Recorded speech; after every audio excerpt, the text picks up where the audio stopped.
Focus. Ideate. Innovate. Enable.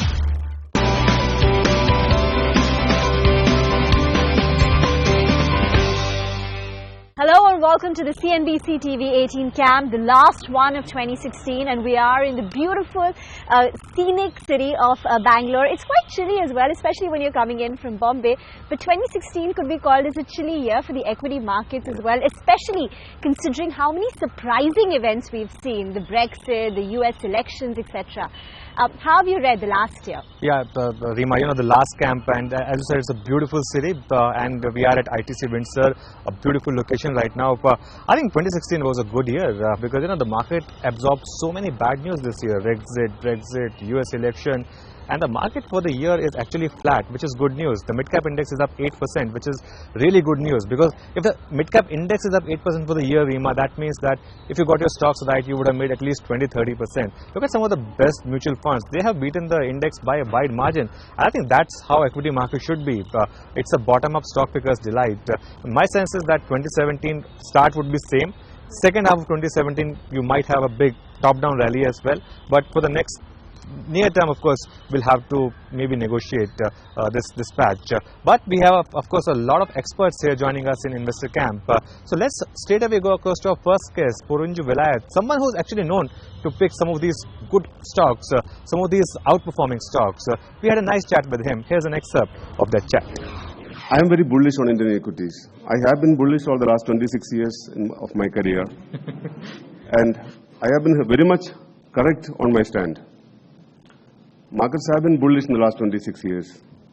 And of late, markets, I used to talk about inflection point of Indian markets and Indian equities since 2013, 3 years ago.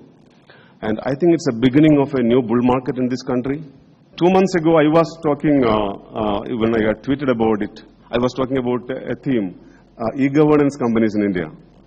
There are some dozen companies, maybe around 20 companies. I was buying, and I told I am buying the stocks also. Some of them, my bulk deals had come. I'm not very rich, so only small companies my bulk deal comes, when the market cap is 20, 30 or 50 crores.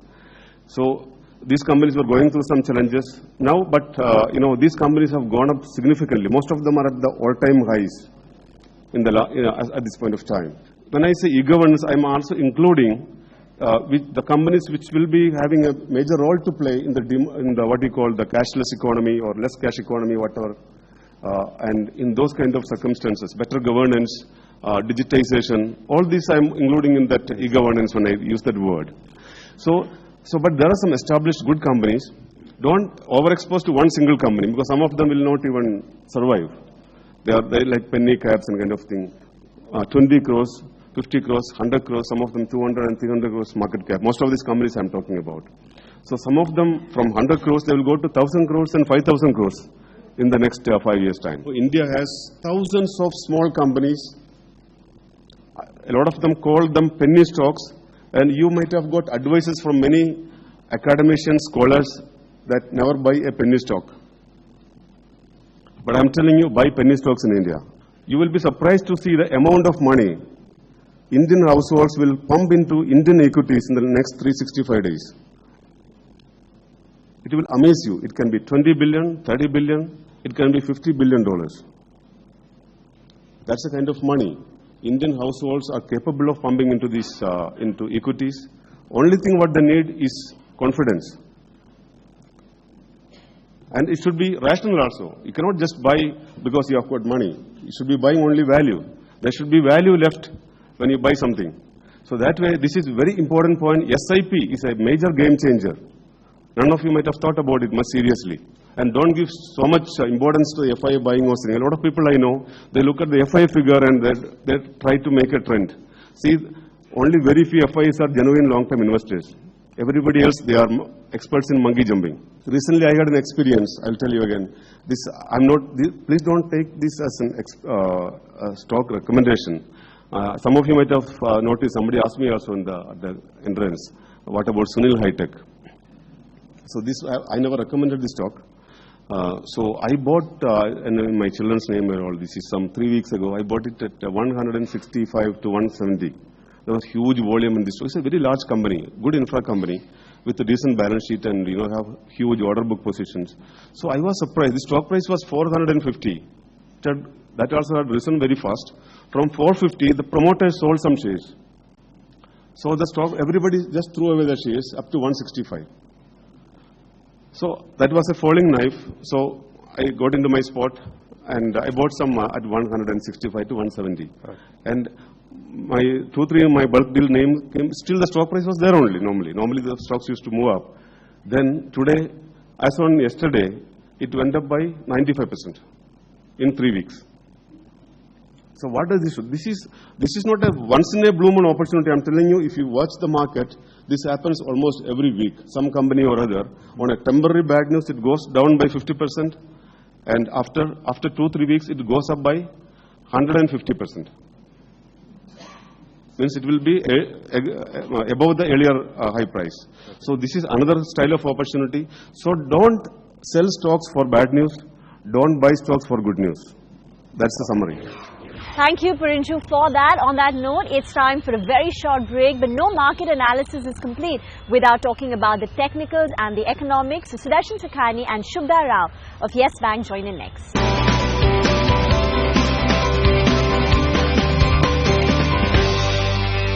Welcome back to Investor Camp from Bangalore, the last for 2016. Well, before the break, you heard it from Purinchu Velayat on the art of stock picking. But what about market technicals? Here's Sudarshan Sakhani, the tech guru, talking about how you should go about your trading.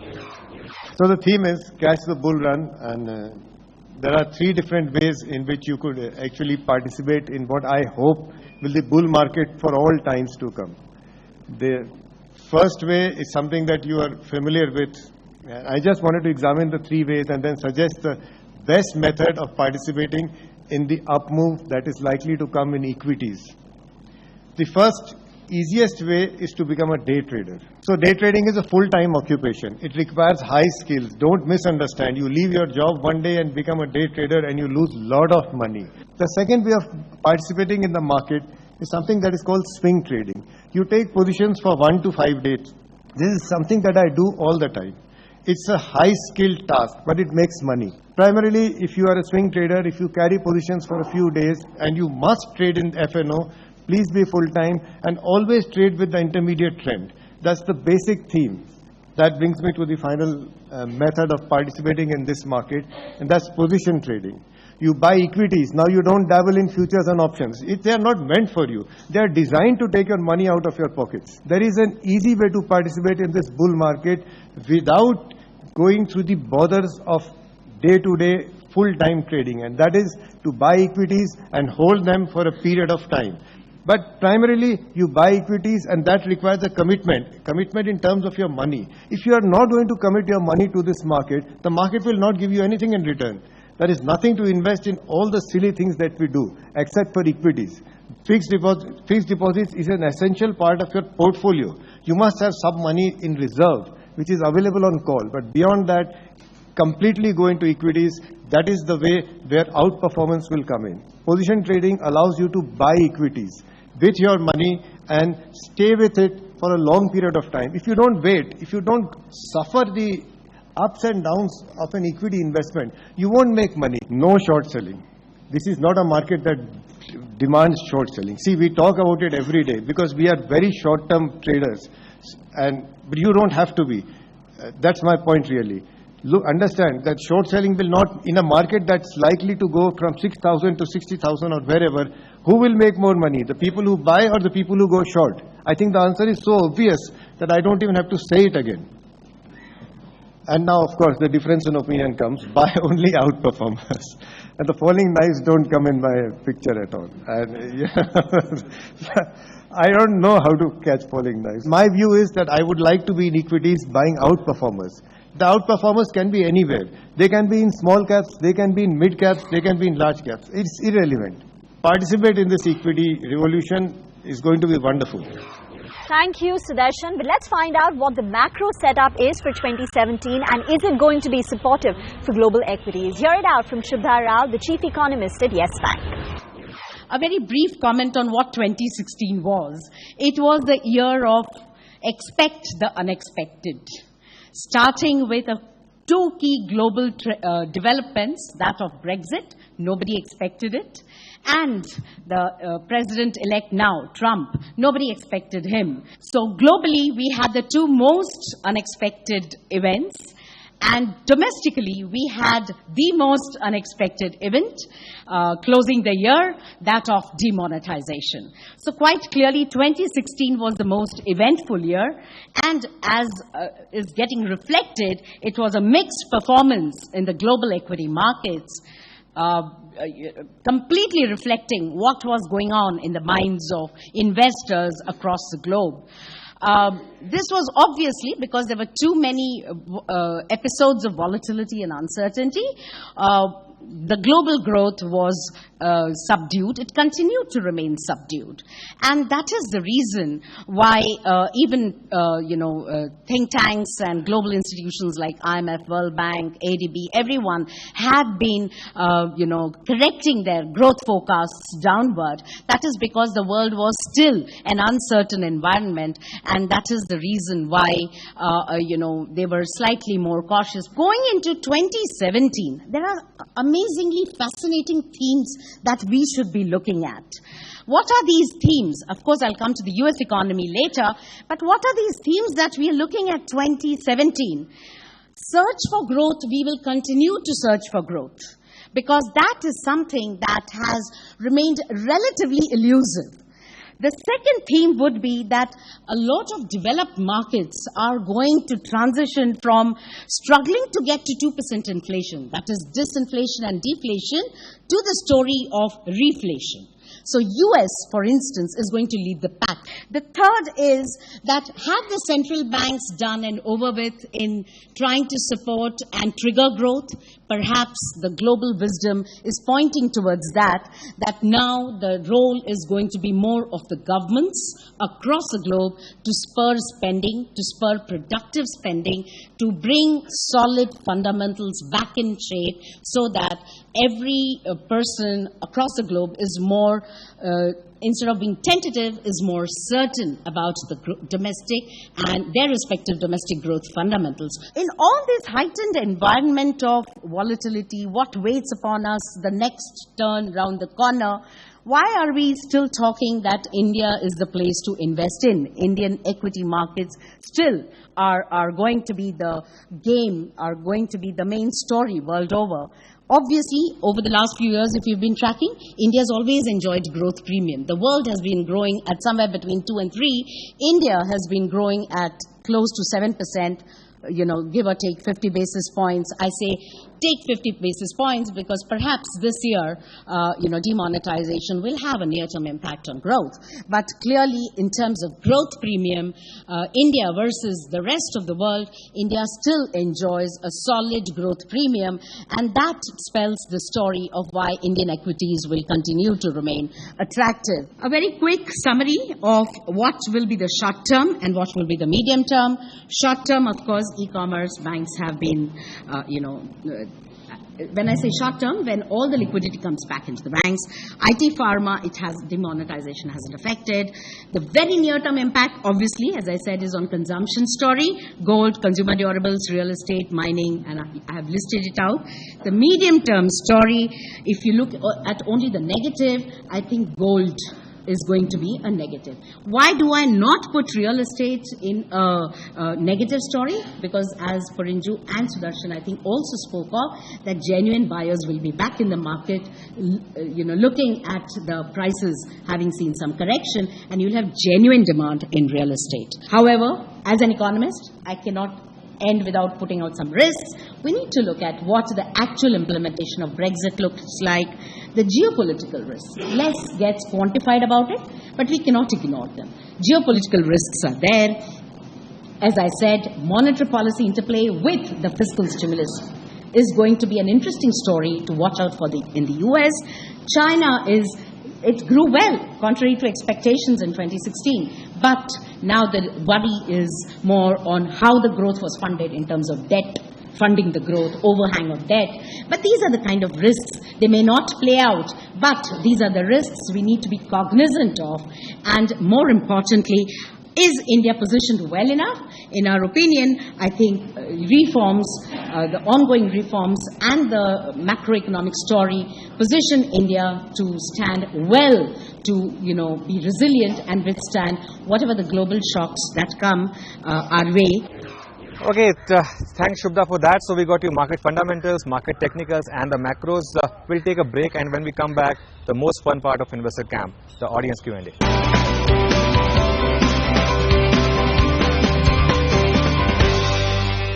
Welcome back. You tune in to the CNBC-TV18 Investor Camp in Bangalore. It's time now for our favorite segment, the question-answer session with the audience. Good morning. My name is Ajay. I want to ask a question to ma'am. Ma'am, as there's a circulation, as there was a RBI note where it was stated that 86% of the currency of 500 rupees and 1000 rupees has been circulated in the market. The news was 13 lakh crores have come back to the banking. What will happen if it comes equal or above 86%? Are there any chances, or what is going to happen? I think the momentum has already begun to ease, and I don't think we are going to see a risk of it exceeding, and may not see that, the wider rumor that is going around that there's going to be a much more currency getting back in that. Even somebody was saying even above 15 lakhs, So I don't think that's a possibility, not in realistic way and not even a pragmatic way. My name is Pradeep. My question is regarding next 2.5 years. The first is demonetization. Second is now oil prices are going up. Number 3, US, they are going to give less visa and less job for Indian IT companies. Same will follow with pharmaceutical next. And then maybe there is a possibility of war with Pakistan. And all this will happen in 2.5 years before the next election. I can add some 200 points to that, So if you want to be negative, you are at freedom. Here, the spirit of living, it's about positive thinking. If you go on thinking negative, I say, oh, this is happening, that is happening, everything is falling down. I'm not so then the life will become horrible. I'm telling you, don't think that way. Madam, everybody is telling that India is a bright spot in the whole world. Okay, demonetization is supported by many people. Okay, if you remember, everybody longs for gold in India. Okay, gold's demand is much more compared to China. Okay, when a small country like Singapore can fully convert their currency, in India, why can't they do the full convertibility of the rupee? We are asking for foreign direct investment. In fact, P. Chidambaram has told 1986, within 3 years I am going to see full convertibility of rupee. After 20 years, nobody is talking about it. Don't you think this is the right time to do full convertibility of the rupee so that 60 rupees will become 20 rupees per dollar? Perhaps we are a bit late in joining that full convertibility. We had this discussion 3 years or 4 years 4 years ago. Yeah. But in the heightened volatility and uncertainty, I think that entire argument is dying down. Yeah. Also, in fact, not just currency, everyone is talking more of anti-globalization and more protectionism. But having said so, I think India, for all pragmatic reasons, is still convertible. I mean, you and I as businesses can still repatriate and bring in money. So only a small segment that can't. But otherwise, if you are a business, you have a solid reason why you can't bring in money or repatriate. So there is convertibility where it matters most. Full account, capital account convertibility, I think when all the guys who are already fully convertible are also thinking. So I think perhaps this is not the story relevant at this point in time in the current environment. With Nifty and Nifty Next 50 stocks, they keep moving every 1 to 2 months. There will be a swing of a 50-day moving average lows and highs. So is it a good practice to enter at those levels and then keep holding for them? Okay, Sudarshan? I think the question was that the Nifty stocks keep on moving up and down, crossing a benchmark. Except Saturday, Sunday. Except Saturday. And if you want to buy some of these stocks, then a cross above the moving average gives you a trigger. You have to have some kind of rule, so it gives you a rule to buy. Don't trade the up and downs. Every time it falls, you don't get out. You just want an entry point, and it's as good an entry point. That's all. With the demonetization going on, the effects of that, what is your suggestion? Whether to wait for 2 quarters, as Madam was telling, the market will get into a normal stable stage, do you recommend to wait for the 2 quarters or continue investing as of now for the small investor? Starting Monday, do an SIP every month. Invest X amount starting this Monday. Okay, that's an easy answer. That's very good. My gut feeling, personally, I feel it will be late for you to buy stocks in general. There can be exemptions if you wait for 2 quarters. Okay. You'll feel, actually I had put the lowest point day in the market. I had tweeted, oh my God, I missed it. This will be your expression when you look at today's price after 3-4 months. That's happening now in a lot of companies. Okay, before we wrap up, here's a reminder that Investor Camp is now available on Play Store as an app, so you can download it and be informed about all our Investor Camps. That's all from Bangalore. In fact, that's all for 2016. Yes. We'll be back in 2017 with a brand new edition of Investor Camp.